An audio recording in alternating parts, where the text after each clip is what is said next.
Hi everyone, welcome back. Incredible ഇംഗ്ലീഷിലെ ഇന്നത്തെ സെഷനിലേക്ക് സ്വാഗതം. ഇപ്പോൾ ഓൾട്ടർനേറ്റ് ഡേയ്സിൽ നമ്മളിപ്പോൾ ചെയ്തുകൊണ്ടിരിക്കുന്നത് ന്യൂസ് പേപ്പറിൽ നിന്നുള്ള വേർഡ്സ്, എക്സ്പ്രഷൻസ് ഒക്കെയാണ്. ഇന്നത്തെ സെറ്റ് ഓഫ് വേർഡ്സ് ഏതൊക്കെയാണെന്ന് നമുക്ക് നോക്കാം. ഒരു 10 to 15 വേർഡ്സ് മാക്സിമം വരുന്നുള്ളൂ. അപ്പോൾ ആദ്യത്തെ എക്സ്പ്രഷൻ എന്ന് പറയുന്നത് running with the hair and hunting with the hounds. എപ്പോഴെങ്കിലും കേട്ടിട്ടുണ്ടാവും, running with the hair and hunting with the hounds. അപ്പൊ ഈ എക്സ്പ്രഷൻ ഉദ്ദേശിക്കുന്നത്, ചില ആൾക്കാരുണ്ട് അങ്ങോട്ടും ഇല്ല ഇങ്ങോട്ടും ഇല്ല, അവരുടെ സെൽഫ് ഇൻട്രസ്റ്റിനെ അവര് ഒന്ന് പ്രൊട്ടക്ട് ചെയ്യാൻ വേണ്ടിയിട്ട് രണ്ട് സൈഡിനെയും സപ്പോർട്ട് ചെയ്യുക, രണ്ട് പക്ഷക്കാരോടും ഒരേപോലെ എന്താണ് മമതയിൽ നിൽക്കുക, അവരെ രണ്ടുപേരെയും ഫേവർ ചെയ്ത് നിൽക്കുക, to support both sides of an argument. അങ്ങനെയുള്ളവരെയാണ് നമ്മൾ running with hare and hunting with hounds, അല്ലെങ്കിൽ ആ ഒരു സിറ്റുവേഷനിലാണ് നമ്മൾ യൂസ് ചെയ്യുന്നത്. അതിന്റെ സെന്റൻസ് നമുക്ക് നോക്കാം. You can't run with the hare and hunt with the hounds forever. Eventually, you will have to pick a side. നിനക്ക് എപ്പോഴും രണ്ടു വശത്തും നിൽക്കാൻ പറ്റില്ല. ഹെയറിന്റെ കൂടെ റൺ ചെയ്യുകയും ഹൗൺസ് എന്ന് പറഞ്ഞാൽ എന്താണെന്ന് നമുക്കറിയാം അല്ലെ, ഹണ്ടിങ് ഡോഗ്സ് ആണ് ഹൗൺസ് എന്ന് പറയുന്നത്. അപ്പൊ ഹൗൺസിന്റെ കൂടെ ഹണ്ട് ചെയ്യാൻ വേണ്ടി ഓടുകയും ഹെയറിനൊപ്പം ഹൗൺസ് ഓടിക്കുന്നത് ഹെയറിനെയാണ്. അപ്പൊ ഹെയറിനൊപ്പം ഓടാനും പറ്റില്ല. ഏതെങ്കിലും ഒരു സൈഡിൽ നിന്നേ പറ്റുള്ളൂ. ഫോർ എവർ, എപ്പോഴും അങ്ങനെ നടക്കാൻ പറ്റില്ല. Eventually you will have to pick a side. എപ്പോഴെങ്കിലും ഒരു സൈഡ് ചൂസ് ചെയ്തേ പറ്റുള്ളൂ എന്നാണ് പറഞ്ഞിരിക്കുന്നത്. ഓക്കെ, ഇത് ഒരു ആർട്ടിക്കിളിൽ വന്നിരുന്ന ഒരു എക്സ്പ്രഷൻ ആണ്. അതിന് സെന്റൻസ് ഞാൻ എടുത്തിട്ടില്ല, ബിക്കോസ് അത് മച്ച് പൊളിറ്റിക്കലി കോൺട്രവേഴ്ഷ്യൽ ഒക്കെയാണ്. അപ്പം നമുക്ക് അത് വേണ്ട. അപ്പം അതിന് പകരം ആ എക്സ്പ്രഷൻ എടുത്തിട്ട് അത് വെച്ച് നമുക്ക് വേറെ സെന്റൻസ് ചെയ്യാമെന്ന് കരുതി. ഓക്കെ, അടുത്തത് ബോൾസ്റ്റർ. ബോൾസ്റ്റർ എന്നുള്ള അതിന്റെ മീനിങ് നോക്കുന്നതിന് മുമ്പ് നമുക്ക് സെന്റൻസ് നോക്കാം. Union Minister engaged with the Swiss experts to understand the cutting-edge technologies that can bolster operational efficiency. അപ്പോൾ cutting edge technologies, cutting edge എന്നുള്ള word we have discussed in our previous video. ഇതിന് മുമ്പത്തേതോ ഏതോ ഒരു വീഡിയോയിൽ നമ്മൾ cutting edge discuss ചെയ്തിരുന്നു. കണ്ടിട്ടില്ലാത്തവരൊന്ന് അത് കണ്ടു നോക്കാം. ഇപ്പം നമ്മൾ മച്ച് കണ്ടോ, അപ്പൊ റിപ്പീറ്റേഷൻ വരുന്ന കണ്ടോ, സെയിം ഒത്തിരി വേർഡ്സ്, അണ്ടർ വേ, ഇതുപോലെയുള്ള വേർഡ്സ് ഒക്കെ എപ്പോഴും റിപ്പീറ്റ് ചെയ്ത് വരുന്നുണ്ട്. ഇപ്പൊ നമ്മൾ എഴുതുമ്പോഴൊക്കെ നമുക്ക് ഇൻക്ലൂഡ് ചെയ്യാൻ പറ്റുന്ന നല്ല വേർഡ്സ് ആണ് ഇതൊക്കെ. ഇതൊക്കെ അറിഞ്ഞിരിക്കേണ്ടതുമാണ്. സോ അപ്പം കട്ടിംഗ് എഡ്ജിനെ കുറിച്ച് ഞാനിപ്പോ പറയുന്നില്ല. അപ്പൊ ഇവിടെ പറഞ്ഞ എന്താണ്, സ്വിസ് എക്സ്പേർട്സുമായിട്ട് യൂണിയൻ മിനിസ്റ്റർ സംസാരിച്ചു, അല്ലെങ്കിൽ അവർ ടുഗെദർ എന്തിനെ കുറിച്ചാണ് സംസാരിച്ചത്?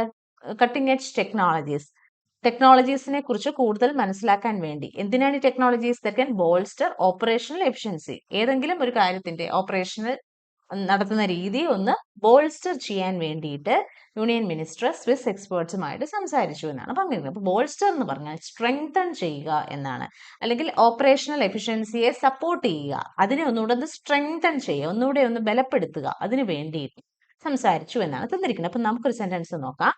The captain gave a motivational speech to bolster the confidence of the team before the match.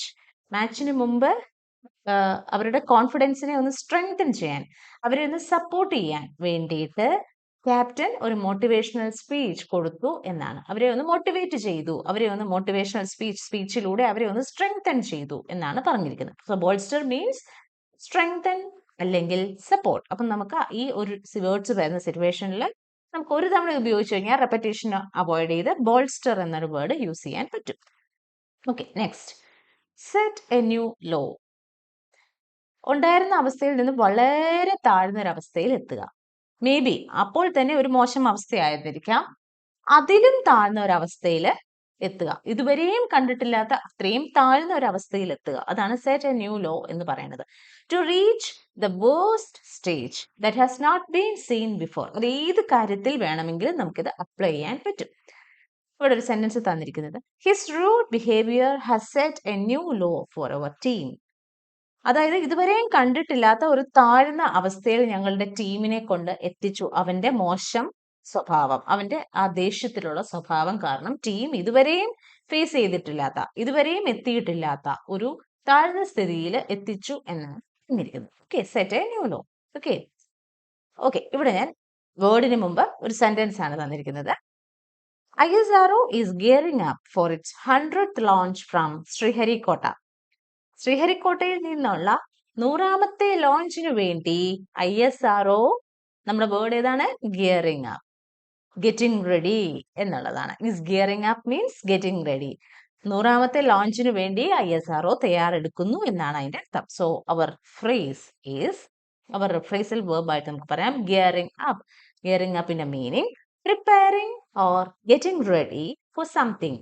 ഒരു upcoming, usually an upcoming event, task, എന്ത് വേണം, ഒരു പ്രോഗ്രാം ആവാം, ഒരു ഫെസ്റ്റിവൽ ആവാം, വരാൻ പോകുന്ന ഒരു ഈവന്റ് ആവാം, ഒരു ടാസ്ക് ആവാം, എന്തിനു വേണ്ടിയും വരാൻ പോകുന്ന ഒരു കാര്യത്തിന് വേണ്ടി തയ്യാറെടുക്കുന്നതിനെ നമുക്ക് ഗിയറിംഗ് അപ്പ് എന്ന് പറയാൻ പറ്റും. വേറെ 2 സെന്റൻസസ് കൂടെ തന്നിട്ടുണ്ട്. വളരെയധികം നമുക്ക് യൂസ്ഫുൾ ആയിട്ടുള്ള ഒരു സംഭവമാണ് ഈ gearing up. Scores of ornamental foliage farms are gearing up for robust business. Robust means healthy എന്നുള്ള മീനിങ് ആണ്. നല്ല ബിസിനസ്, ഹെൽത്തി ബിസിനസ് എന്ന് പറയുമ്പോൾ ഇവിടെ ഉദ്ദേശിക്കുന്നത് എന്താണ്? വളരെ നല്ല രീതിയിലുള്ള ബിസിനസ് കിട്ടും എന്നുള്ള പ്രതീക്ഷയിൽ ഓർണമെന്റൽ ഫ്ലവേഴ്സിന്റെ, ഓർണമെന്റൽ ഫോളിയേജ് എന്ന് പറഞ്ഞാൽ ഓർണമെന്റൽ ഫ്ലവേഴ്സിന്റെ ഫാംസ്, അവര് എന്താണ്, റെഡി ആവുകയാണ്. മേ ബി വെഡിങ് സീസൺ എത്താറാവുന്നു, അല്ലെങ്കിൽ ഫെസ്റ്റിവൽ സീസൺ എത്താറാവുന്നു. അപ്പോൾ ഇതിനൊക്കെ കൂടുതൽ ചെലവുണ്ടാവും. അപ്പം അതിന് വേണ്ടിയിട്ട് അവര് റെഡി ആവുന്നു എന്നാണ് അവിടെ പറഞ്ഞിരിക്കുന്നത്. അടുത്തത്, the state is gearing up for the festival. ഏത് ഫെസ്റ്റിവൽ വേണേ ആയിക്കൊള്ളട്ടെ, ഫെസ്റ്റിവലിന് വേണ്ടി സ്റ്റേറ്റ് ഈസ് ഗെറ്റിംഗ് റെഡി, അതിനു വേണ്ടിയുള്ള പ്രിപ്പറേഷൻ നടക്കുന്നു, അതിനു വേണ്ടി ഗെറ്റിംഗ് റെഡി, അവർ തയ്യാറെടുക്കുന്നു എന്നാണ് അർത്ഥം. സോ ഗിയറിംഗ് അപ്പ് എന്നുള്ളത് ഓർത്തു വയ്ക്കുക. Next one is edged out. Edged out എന്ന് പറഞ്ഞാൽ narrowly defeating or surpassing someone or something എന്ന് വെച്ചാൽ സംവൺ, ആൾക്കാരുടെ കേസിലും എന്തെങ്കിലും കാര്യത്തിന്റെ കേസിലും നമുക്ക് യൂസ് ചെയ്യാവുന്നതാണ്. അതുകൊണ്ടാണ് സംവൺ ഓർ സംതിങ് എന്ന് പറഞ്ഞിരിക്കുന്നത്. എഡ്ജ് ഔട്ട് എന്ന് പറയുമ്പം ഒരാളെ ഓവർകം ചെയ്ത് മറ്റൊരാൾ വരുന്നു, അതിനെയാണ്. അതിനെ പുറന്തള്ളി വേറൊരാൾ കയറുന്നു, അതാണ് അതിന്റെ അർത്ഥം. Edged out. Defeating or surpassing. Surpassing means overcome ചെയ്യുക, ഒരാളെ താഴ്ത്തി അതിന് മേളിൽ വേറൊരാൾ വരുന്നു, ഒരാൾക്ക് പകരമായിട്ട് വേറൊരാൾ കയറുന്നു, മാറ്റി നിർത്തിക്കൊണ്ട്. The team edged out their opponents in the final minute of the game. Last മിനിറ്റിലാണ് അവരുടെ ഒപ്പണൻസിനെ അവർ ഓവർകം ചെയ്ത്, അവർ സർപ്പാസ് ചെയ്ത്, അല്ലെങ്കിൽ അവർ ഡിഫീറ്റ് ചെയ്തത് എന്നാണ് അതിന്റെ അർത്ഥം. The team edged out. Orchids have not edged roses out. Orchids വന്നെങ്കിലും റോസസിന്റെ പോപ്പുലാരിറ്റി കുറഞ്ഞിട്ടില്ല. റോസസിനെ അങ്ങനെ അത് എഡ്ജ്ഡ് ഔട്ട് ചെയ്തില്ല, അതിനെ ഓവർകം ചെയ്തിട്ടില്ല, അതിനെ സർപ്പാസ് ചെയ്തിട്ടില്ല എന്നാണ് അതിന്റെ അർത്ഥം. ഓർക്കിഡ്സ് എന്നുള്ള ഫ്ലവറിന് കൂടുതൽ ഡിമാൻഡ് വന്നെങ്കിലും റോസസിനുള്ള ഡിമാൻഡ് കുറഞ്ഞിട്ടില്ല എന്നാണ് അതിന്റെ അർത്ഥം. Okay, so edged out. Next one is abetting. Abetting എന്ന് പറഞ്ഞാൽ നമ്മുടെ അടുത്ത് കിടക്കുന്ന, തൊട്ടടുത്ത പ്രദേശം എന്നുള്ള മീനിങ് ആണ്. തൊട്ടടുത്തിരിക്കുന്നത് എന്നുള്ള മീനിങ് ആണ്. തൊട്ടിരിക്കുക, നമ്മുടെ ബൗണ്ടറി ഷെയർ ചെയ്യുക എന്നൊക്കെ പറയില്ലേ, അതാണ്.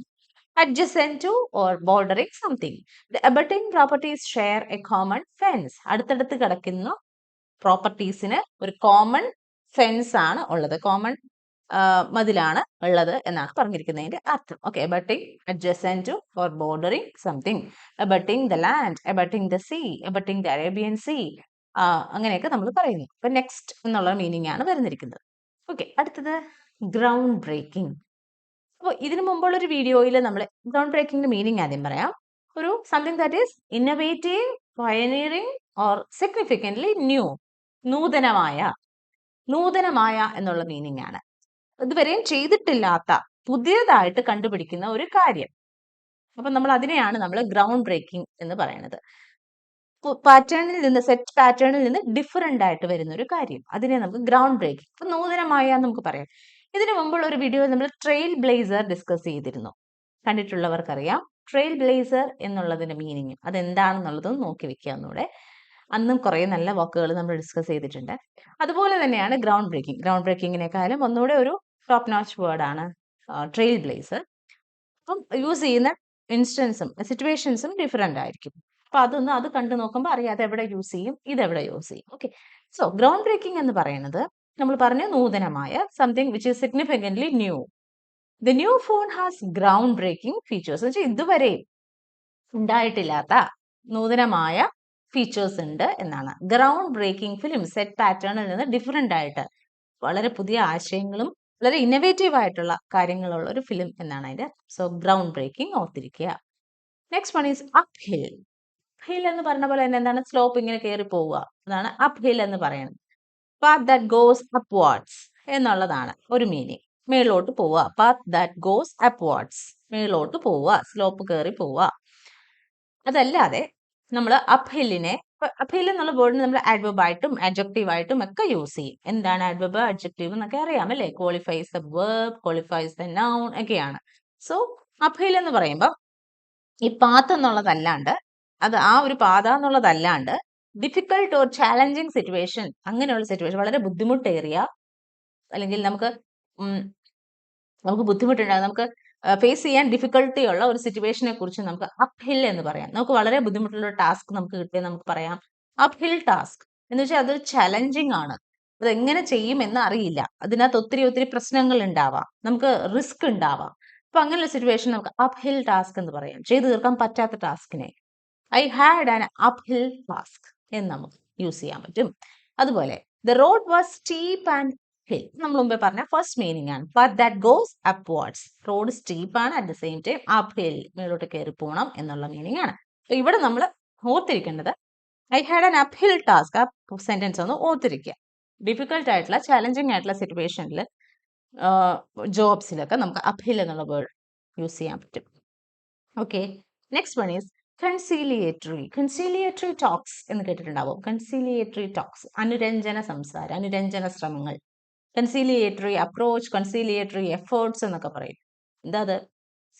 സോറി, അനുരഞ്ജന ശ്രമങ്ങൾ. അപ്പം actions or attitudes aimed at calming down or resolving conflict. Conflict solve ചെയ്യാൻ, പരിഹരിക്കാൻ വേണ്ടി നടത്തുന്ന ശ്രമങ്ങൾ, അതിന്റെ മനോഭാവം, അങ്ങനെയുള്ളതിനെ നമുക്ക് കൺസീലിയേറ്ററി എന്ന് പറയാം. മലയാളത്തിൽ പറഞ്ഞാൽ അനുരഞ്ജന ശ്രമങ്ങൾ, അനുരഞ്ജനത്തിന് വേണ്ടിയുള്ള സംസാരം. അപ്പോൾ കൺസീലിയേറ്ററി ടോക്സ് അല്ലെങ്കിൽ കൺസീലിയേറ്ററി അപ്രോച്ച്, കൺസീലിയേറ്ററി ആക്ഷൻസ് എല്ലാം നമുക്ക് പറയാം. ഓക്കെ, ഫാതം, ദാറ്റ് മീൻസ് അണ്ടർസ്റ്റാൻഡ്, മനസ്സിലാക്കുക. അണ്ടർസ്റ്റാൻഡ് എന്നുള്ള വേർഡ് നമുക്ക് നന്നായിട്ട് അറിയാം, പകരം നമുക്ക് ഫാതം എന്നുള്ള വേർഡ് യൂസ് ചെയ്യാം. She still could not fathom what had hit her. What had hit her എന്ന് പറഞ്ഞാൽ അവർക്ക് what happened എന്നുള്ള മീനിങ് ആണ്. എന്താ സംഭവിച്ചതെന്ന് ഇപ്പോഴും മനസ്സിലാക്കാൻ സാധിക്കുന്നില്ല. ഇത് വന്നിരിക്കുന്നത് ഒരു ഫ്രോഡ് ബിസിനസ്സുമായിട്ട് റിലേറ്റ് ചെയ്ത് വന്ന ഒരു ആർട്ടിക്കിളിൽ നിന്ന് കിട്ടിയതാണ്. ഒരു തട്ടിപ്പിൽപ്പെട്ട ഒരു ലേഡിയുടെ അവസ്ഥയാണ് പറഞ്ഞിരിക്കുന്നത്. അവർ പോലും അറിയാതെ ഒരു ഇതിൽ പെടുകയാണ്. സോ അവിടെ പറഞ്ഞിരിക്കുന്നത് അവർക്ക് എന്ത് സംഭവിച്ചു എന്ന് അവർക്ക് മനസ്സിലാക്കാൻ പോലും സാധിച്ചില്ല എന്നാണ് പറഞ്ഞതിന്റെ, ഇപ്പോൾ പോലും മനസ്സിലാവുന്നില്ല എന്നാണ് പറഞ്ഞിരിക്കുന്നതിന്റെ അർത്ഥം. Okay, yet to be. Yet to be എന്ന് പറഞ്ഞാല് യെറ്റ് ടു ബി ഡൺ, ചെയ്യാനിരിക്കുന്നതേ ഉള്ളൂ. എന്താണ്, ഇനിയും വരാനിരിക്കുന്നത് അല്ലെങ്കിൽ ഉണ്ടാവാനിരിക്കുന്ന ഒരു കാര്യം, നടക്കാൻ പോകുന്ന ഒരു കാര്യം, ചെയ്തിട്ടില്ല, ചെയ്യാൻ പോകുന്നതേ ഉള്ളൂ, അല്ലെങ്കിൽ വരാനിരിക്കുന്നതേ ഉള്ളൂ എന്നുള്ള മീനിങ് വരുമ്പോൾ വരാൻ പോകുന്നു, ചെയ്യാൻ പോകുന്നു, ഉണ്ടാകാൻ പോകുന്നു, ആ നെക്സ്റ്റ് സംഭവിക്കാൻ പോകുന്നു എന്നുള്ള മീനിങ്ങിന് യെറ്റ് ടു ബി നമുക്ക് യൂസ് ചെയ്യാം. ഇപ്പോഴും ചെയ്തിട്ടില്ല, ചെയ്യാൻ പോകുന്നതേ ഉള്ളൂ. Yet to be identified, identify ചെയ്തിട്ടില്ല, ഐഡന്റിഫൈ ചെയ്യാൻ പോകുന്നതേ ഉള്ളൂ. Yet to be identified. Her decision is yet to be made. എടുത്തിട്ടില്ല, ഡിസിഷൻ എടുത്തിട്ടില്ല, തീരുമാനം എടുത്തിട്ടില്ല, എടുക്കാൻ പോകുന്നതേ ഉള്ളൂ. The results are yet to be announced. Announce ചെയ്തിട്ടില്ല, അനൗൺസ് ചെയ്യാൻ പോകുന്നതേ ഉള്ളൂ. യെറ്റ് ടു ബി, വരാനിരിക്കുന്നത് എന്നുള്ള മീനിങ് ആണ്. അടുത്തത് മൾട്ടി ഫസീറ്റഡ്, ബഹുമുഖ പ്രതിഭ എന്നൊക്കെ കേട്ടിട്ടുണ്ട് അല്ലേ? അതിന് നമുക്ക് പ്രതിഭ എന്നുള്ള കേസിൽ മാത്രമല്ല, മൾട്ടി ഫസീറ്റഡ് നമുക്ക് ഏത് കേസിലും യൂസ് ചെയ്യാം. ഇവിടെ തന്നിരിക്കുന്ന sentence, we need a multifaceted solution. Multifaceted solution ബഹുമുഖ സൊല്യൂഷൻ എന്നല്ല, പല ദിശകളിലേക്ക്, അത് സോഷ്യൽ ആവാം, പൊളിറ്റിക്കൽ ആവാം, ഇക്കണോമിക് ആവാം, എല്ലാം കണക്കിലെടുത്തിട്ടുള്ള ഒരു സൊല്യൂഷൻ നമുക്ക് വേണം. മൾട്ടി ഫസീറ്റഡ് സൊല്യൂഷൻ അപ്പൊ നമുക്ക് അവിടെ യൂസ് ചെയ്യാൻ പറ്റും. പല ദിശകളിലേക്ക് പോകുന്ന ഒരു സൊല്യൂഷൻ നമുക്ക് കിട്ടണം. ഓക്കെ, ഇനി ആദ്യം പറഞ്ഞ ബഹുമുഖ, അതിലേക്ക് വരുമ്പോ എങ്ങനെ വരും? She is a multifaceted artist skilled in painting, sculpture and photography. Multifaceted, ബഹുമുഖ പ്രതിഭയാണ്. പെയിന്റിങ്ങിലും സ്കൾപ്ചറിലും ഫോട്ടോഗ്രാഫിയിലും ഒക്കെ അവർക്ക് ടേസ്റ്റ് ഉണ്ട്, അതിനുള്ള കഴിവുണ്ട് എന്നാണ് പറഞ്ഞിരിക്കുന്നത്. സോ മൾട്ടി ഫസീറ്റഡ് മീൻസ് ബഹുമുഖ അല്ലെങ്കിൽ പല ദിശകളിലേക്ക് ഊന്നുന്നത്. ഓക്കെ, സോ ഇത്രയുമാണ് ഇന്ന് സെലക്ട് ചെയ്ത സെറ്റ് ഓഫ് എക്സ്പ്രഷൻസ്, വേർഡ്സ്. ഇതില് നമ്മൾ butting, edged out, gearing up repeat ചെയ്ത് വരുന്നതാണ്. ഗ്രൗണ്ട് ബ്രേക്കിംഗ്, അതുപോലെ തന്നെ ബോൾസ്റ്റർ എന്നുള്ള word, and the first one it's run with hare and hunt with hounds ഒക്കെ നമുക്ക് നമ്മുടെ സംസാരത്തിനെ അല്ലെങ്കിൽ റൈറ്റിങ്ങിനെയൊക്കെ കൂടുതലൊന്ന് സ്റ്റൈലിഷ് ആക്കാൻ, സ്റ്റൈലിഷ് ഒന്നല്ല, കൂടുതലൊന്ന് ഇംപ്രസീവ് ആക്കാൻ ഹെൽപ്ഫുൾ ആവുന്നതാണ്. എപ്പോഴും തന്നെയും പിന്നെയും സ്ട്രെങ്തൻ, സപ്പോർട്ട് എന്ന് പറഞ്ഞതിന് പകരം ബോൾസ്റ്റർ എന്നൊക്കെ പറയുമ്പോൾ കുറച്ചുകൂടി ഒരു ഹെവിനെസ് വരും. അപ്പം ഹെൽപ്ഫുൾ ആവുമെന്ന് വിചാരിക്കുന്നു. ഹെൽപ്ഫുൾ ആവുന്നുണ്ടെങ്കിൽ എപ്പോഴും പറയുന്ന പോലെ please share and like. C you soon. നമുക്ക് അടുത്ത സെറ്റ് ഓഫ് വേർഡ്സ് ഒക്കെ ആയിട്ട് ഓൾട്ടർനേറ്റ് ഡേയ്സ് എന്നാ പറഞ്ഞിട്ട് ചിലപ്പോൾ ഒരു ദിവസമൊക്കെ വൈകുമായിരിക്കും. ഇതിനിടയ്ക്ക് മറ്റു വീഡിയോസും വരുന്നുണ്ട്. ഇതിനു മുമ്പുള്ള വീഡിയോസും കണ്ടു നോക്കുക. Thank you. ബൈ.